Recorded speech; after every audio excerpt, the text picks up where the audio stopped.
संदीप लाठर मामले से जुड़ी खबर आपको दिखाएंगे। संदीप लाठर का पोस्टमार्टम शुरू हो गया है। डॉक्टर्स की टीम पीजीआई पहुंची है। वहीं आपको बता दें कि पोस्टमार्टम की वीडियोग्राफी भी हो रही है। बड़ी जानकारी आपको दे रहे हैं, संदीप लाठर का पोस्टमार्टम शुरू हो गया है। डॉक्टर्स द्वारा बोर्ड टीम बैठाकर पोस्टमार्टम किया जा रहा है। मौके पर परिवार के सदस्य डेड हाउस पहुंचे हैं और परिवार डेड हाउस में पहुंच चुका है। डेड बॉडी को लेकर जुलाना जाएगा। इसके बाद जैसे ही पोस्टमार्टम हो जाएगा, अंतिम संस्कार भी गांव जुलाना में ही होगा। आज 12 बजे अंतिम संस्कार उनका होना है। गांव में दाह संस्कार होना है। और इस बीच बड़ी जानकारी ये भी सामने आ रही है कि केंद्रीय मंत्री मनोहर लाल भी पहुंचे हैं मिलने के लिए। मंत्री मनोहर लाल एएसआई के परिजनों से बातचीत करेंगे। तो बड़ी जानकारी, संदीप लाठर का पोस्टमार्टम शुरू हो गया है। डॉक्टर्स की टीम पीजीआई पहुंची है पोस्टमार्टम के लिए। वहीं आपको बता दें कि वीडियोग्राफी के साथ ही पोस्टमार्टम किया जा रहा है। पूरी तफ्तीश के साथ पोस्टमार्टम शुरू। सरकार जो सहमति बन गई हमारी, जो परिवार की सहमति से पोस्टमार्टम हो जाएगा और 12 बजे जुलाना में मान सम्मान के साथ इनका दाह संस्कार किया जाएगा। मांगे कोई ऐसी कोई ज्यादा हमारी कोई मांग नहीं थी। हमारी कोई मांग नहीं थी सरकार की, नहीं कोई ऐसी कोई मांग नहीं थी किसी प्रकार की। मैंने वो तो सब सहमति से पता लग जाएगा, सारा पोस्टमार्टम होता है। कोई ऐसी कोई मांग नहीं हमारी जो सरकार के प्रति, भाई हमने कोई किसी प्रकार की कोई मांग नहीं। वो परिवार की सहमति बनेगी और 12 बजे इसका दाग संस्कार किया जाए। हाँ, जुलाना पोस्टमार्टम के बाद जुलाना, इसका 12 बजे दाग संस्कार 12 टाइम है। तो देखिए, बड़ी जानकारी आपको दे रहे, संदीप लाठर का पोस्टमार्टम शुरू हो चुका है। पीजीआई में पोस्टमार्टम हो रहा है। तकरीबन 2 घंटे का समय लगेगा। ज्यादा जानकारी के लिए हमारे साथ हर्ष जुड़ चुके हैं, हमारे संवाददाता रोहतक से। हर्ष, क्या कुछ जानकारी इस पूरी खबर को लेकर? पोस्टमार्टम शुरू हो चुका है, कितना समय लगेगा, क्या कुछ ताजा अपडेट है? देखिए नेहा, मैं आपको बताना चाहूंगा कि पोस्टमार्टम जो है 9 बजे शुरू हो चुका है, 9:15 बजे के करीब, क्योंकि 8 बजे का समय था। परिजन थोड़ा लेट हो गए थे, जिस वजह से पोस्टमार्टम की प्रक्रिया में देरी हुई है। फिलहाल डॉक्टरों की टीम उनका पोस्टमार्टम कर रही है और आधे पौने घंटे में पोस्टमार्टम की प्रक्रिया पूरी होने के बाद जो है संदीप लाठर के शव को जो है उनके गाँव जुलाना ले जाया जाएगा और उनका अंतिम संस्कार किया जाएगा। लेकिन इसी बीच पोस्टमार्टम के चलते जो है केंद्रीय मंत्री मनोहर लाल भी रोहतक पहुंचे पीजीआई। उन्होंने परिजनों से बातचीत की और उसके अलावा पीजीआई के अधिकारियों से बातचीत की है। और जो परिजनों से बात की है, उन्होंने साफ तौर पर यह कहा है कि जो उनकी मांगे हैं वो पूरी कर दी गई हैं और सरकार को आदेश जारी कर दिए गए हैं कि जल्द से जल्द आपकी मांगों को पूरा कर दिया जाए। परिवार की तरफ से एक सरकारी नौकरी की बात की जाए थी संदीप लाठर की पत्नी के लिए और बच्चों के लिए आर्थिक मदद जो पढ़ाई के लिए वो कहा जा रहा था। तो सरकार ने इन बातों पर सहमति दे दी है। और जो मुकदमा दर्ज करने की बात थी, वो 4 लोगों के खिलाफ मुकदमा दर्ज हो गया। उसके बाद परिवार ने देर रात को अपनी सहमति जता दी थी पोस्टमार्टम के लिए और लगभग 10 बजे के करीब उनके शव को जो है, संदीप लाठर के शव को रोहतक पीजीआई मोर्चरी में रखवा दिया गया था और 9:15 बजे शुरू हो चुका है और लगभग आधे घंटे के बाद पोस्टमार्टम की प्रक्रिया पूरी होगी और उसके बाद जुलाना में उनका अंतिम संस्कार कर दिया जाएगा। जी नेहा, बिल्कुल हर्ष, और इसी के साथ ही एक एफआईआर वाला फैक्टर भी सामने आ रहा है। एफआईआर की गई है यहाँ पर एडीजीपी पूर्ण कुमार के ऊपर, उनकी पत्नी के ऊपर और भाई के ऊपर भी एफआईआर दर्ज करवाई गई है। उसको लेकर क्या कुछ जानकारी है? क्योंकि फिलहाल सार्वजनिक नहीं की गई एफआईआर, सूत्रों के हवाले से ये बड़ी जानकारी है।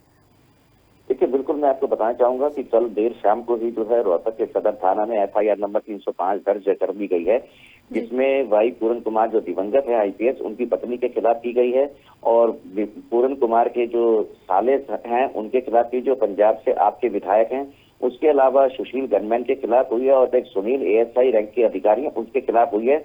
इन चारों की एफआईआर होने के बाद ही परिजनों ने अपनी सहमति दी थी, क्योंकि उनका साफ तौर पे कहना था कि संदीप ने जिस तरीके से अपनी गोली मार करके आत्महत्या की है, तो कहीं ना कहीं उसके ऊपर दबाव था। और सारी बातें जानने के लिए जो है मुख्यमंत्री का कल का प्रोग्राम था रोहतक में बाबा मस्तनाथ यूनिवर्सिटी में, लेकिन जैसे ही उस मामले को पता लगा कि राजनीतिक माहौल गर्मा सकता है, तो सबसे पहले मुख्यमंत्री जो है संदीप लाठर का जो मामा का घर है वहां गए, जहां संदीप लाठर की बॉडी थी। वहां परिजनों से मुलाकात की, पूरा आश्वासन दिया कि जो उनकी मांगे उनको पूरा किया जाएगा और मुख्यमंत्री वहां से चले गए, लेकिन अपने ओएसडी को वहीं छोड़ करके गए थे कि जब तक मामले में एफआईआर दर्ज नहीं होती, परिजनों की सहमति नहीं होती, आप नहीं जाएंगे। तो देर रात को जो है एफआईआर होने के बाद इस मामले के अंदर परिजनों की सहमति के बाद ही ये सारा मामला शांत हुआ है। अभी फिलहाल इस एफआईआर को ऑनलाइन नहीं कर रही है, उसका कोई कारण हो सकता है। अभी कारण क्या है, पुलिस की तरफ से क्यों नहीं ऑनलाइन की जा रही, इसका अभी खुलासा नहीं हो सकता। हो सकता है कि पोस्टमार्टम की प्रक्रिया होने के बाद पूरी पुलिस इस मामले में कोई बयान दे। जी बिल्कुल, और पोस्टमार्टम अभी चल रहा है, रिपोर्ट कब तक आएगी, क्या कुछ जानकारी और कितना समय और लगेगा पोस्टमार्टम के लिए? क्योंकि देखिए अभी कहा गया था थोड़ी देर पहले कि 2 घंटे का समय लगेगा, लेकिन पहले से ही पोस्टमार्टम में देरी हो गई है। क्या लगता है कि कितना समय और लेगी? देखिए, जिस तरीके से जो अंदर से बात निकल के आ रही है, मोर्चरी रूम से बात निकल के आ रही है, उससे यही पता लग रहा है कि आधा पौना घंटा और लगेगा, क्योंकि इस मामला काफी पेचीदा है और किसी प्रकार की तो कमी ना रह जाए, इसलिए डॉक्टरों की टीम जो है बोर्ड गठित किया गया था। बोर्ड के द्वारा ही ये जो है सारा का सारा बॉडी को एग्जामिन करने के बाद जो है पोस्टमार्टम की रिपोर्ट सामने आएगी। हो सकता है कि पीजीआई के अधिकारी भी इस मामले में मीडिया के सामने कुछ बोले कि आखिर मामला क्या था, इनको किस तरीके का दबाव था या कहानी क्या थी जो इन्होंने गोली मार करके आत्महत्या की। वो सारी प्रक्रिया जो है पोस्टमार्टम के बाद ही जो है अधिकारी और पुलिस अधिकारी बोल पाएंगे। जी बिल्कुल, इसी के साथ ही मनोहर लाल खट्टर भी मिलने के लिए पहुंचे परिवार से। उन्होंने कहा कि राजनीतिक रंग जो है वो ना आने दे इस पूरी प्रक्रिया में। ये जो भी कुछ हो रहा है राजनीति इसमें नहीं होनी चाहिए, और क्या कुछ वो कहकर गए हैं। देखिए, मैंने आपको अभी बताया है कि केंद्रीय मंत्री जो है यहाँ पहुंचे थे। हालांकि राजनीतिक रंग जो है दिया जा सकता था, क्योंकि रोहतक जो है भूपेंद्र सिंह हुड्डा का गढ़ माना जाता है और यहाँ की सभी सीटें भूपेंद्र हुड्डा के ही पास हैं। तो ऐसे में लेकर कहीं ना कहीं जो है मामला जातिवाद से भी जुड़ सकता था, क्योंकि भाई पूरन सिंह की तरफ की बात की जाए तो जिस तरीके से काफी सामाजिक संगठन जो है वो उनके पक्ष में आए थे। तो इधर जो है बात की जाए, जब नरेंद्र बिजरानिया को हटाया गया तो खास पंचायतें जो है उनके पक्ष में आ गई थी। अब सुनील लाठर ने आत्महत्या करके इस मामले को ऊपर की तरफ जो है उछाल दिया, क्योंकि संदीप लाठर ने अपने वीडियो में साफ तौर पे कहा है कि नरेंद्र बिजरानिया और शत्रुजीत कपूर जो है ईमानदार थे, लेकिन वाई पूरन सिंह के ऊपर उन्होंने बिल्कुल सीधे तौर पे आरोप लगाए कि वो भ्रष्टाचारी थे और उनके पैसों का लेन देन के मामले में जब सुशील को गिरफ्तार किया था तो उन्हें इस बात का पता लगा था कि पैसे का लेन देन जो है सुनारिया जेल से भी आया और काफी कारोबारियों से भी पैसे की डिमांड की गई है। उन्होंने एक सदर थाने का भी जिक्र किया था कि उस मामले में भी जो है पैसे की डिमांड रखी गई थी, उस मामले से निकाला गया था। तो इस तरीके गंभीर आरोप लगने के बाद जो है जाट समुदाय के और जो खाप हैं वो भी इस मामले से काफी स्तब्ध थी कि आखिर ये मामला हुआ क्या है। कि जिस तरीके से संदीप लाठर ने जो है आत्महत्या की, उसने साफ लिखा कि मैं अपनी कुर्बानी दे रहा हूँ। तो कहीं ना कहीं उस कुर्बानी को लेकर के जो है खाप पंचायतें थी, जाट समुदाय था, वो भी सारा एकत्रित हो गया था। और जिस तरीके से देर शाम को जो है मामला शांत हुआ, उसके बाद कहीं ना कहीं जो अब ऐसा नहीं लगता कि इस मामले में राजनीतिक रंग आएगा। और ये राजनीतिक रंग वैसे आ सकता था कि अगर परिजनों की मांग पूरी नहीं होती संदीप लाठर के, तो राजनीतिक रंग भी आ सकता था। जी नहीं। चलिए, शुक्रिया हर्ष तमाम जानकारी के लिए। तो संदीप लाठर का पोस्टमार्टम जो है वो शुरू हो गया है। पूरी जानकारी एक बार फिर से आपको दे देते हैं। हरियाणा के रोहतक में साइबर सेल के एएसआई संदीप लाठर का पोस्टमार्टम फिलहाल जारी है। इसके लिए सुबह 8 बजे का समय पहले तय किया गया था, लेकिन परिजनों के ना पहुंचने पर उसमें देरी हुई है, पोस्टमार्टम में देरी हुई है। जबकि पुलिस अधिकारी सुबह ही रोहतक पीजीआई के शवघर में पहुंच गए थे।